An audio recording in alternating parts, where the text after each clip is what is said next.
FB tweet. Pinterest email send text message print.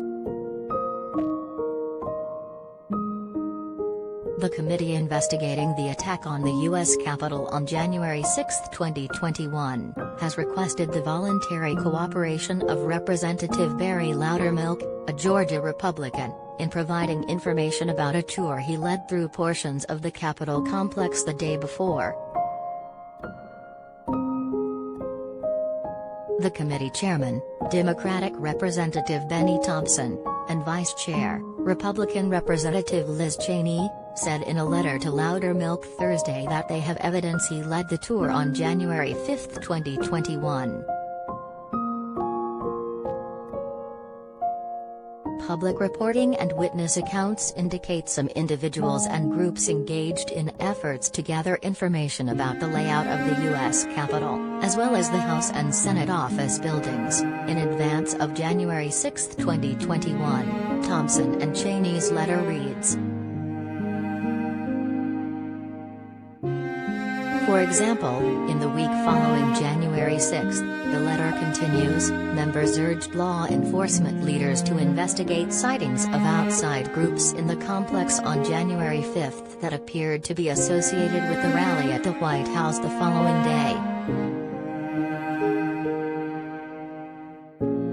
The evidence, the committee members said, directly contradicts a denial by a Republican on the House Administration Committee who said a review of security footage taken in the days before the attack determined there were no tours, large groups or people wearing MAGA hats captured by cameras.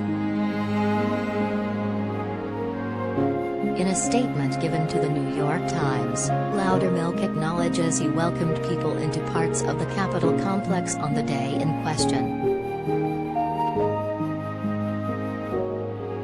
A constituent family with young children meeting with their member of Congress in the House office buildings is not a suspicious group or reconnaissance tour. The family never entered the Capitol building, Loudermilk said in the statement released with Illinois Representative Rodney Davis, a fellow Republican on the House Administration Committee. Liz Cheney says evidence shows Trump and others' new plan to overturn 2020 election was illegal. No place that the family went on the 5th was breached on the 6th, the family did not enter the Capitol grounds on the 6th, and no one in that family has been investigated or charged in connection to January 6, the statement continues. The Capitol was closed to visitors on January 5 because of pandemic-related restrictions. On January 6, supporters of former President Donald Trump stormed the building, disrupting the electoral vote count during a joint session of Congress, as part of an effort to overturn the results of the 2020 presidential election that Joe Biden won.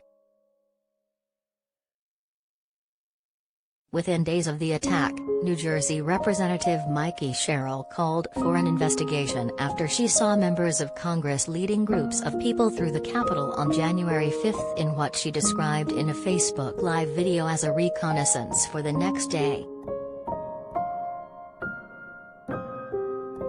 Sherrill wrote in a letter signed by 33 other House Democrats that the January 5 visitors appeared to be associated with the rally at the White House the following day, and added, members of the group that attacked the Capitol seem to have an unusually detailed knowledge of the layout of the Capitol complex.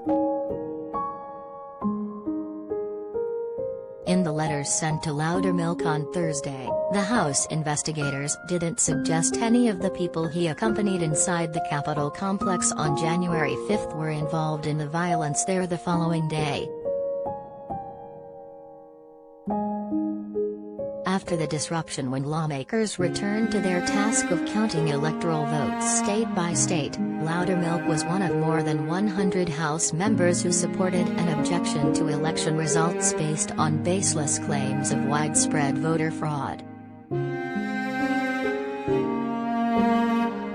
The January 6 committee has requested cooperation from 7 GOP lawmakers in its investigation so far. None have cooperated. 5, including the top house Republican, Representative Kevin McCarthy of California, were subpoenaed earlier this month.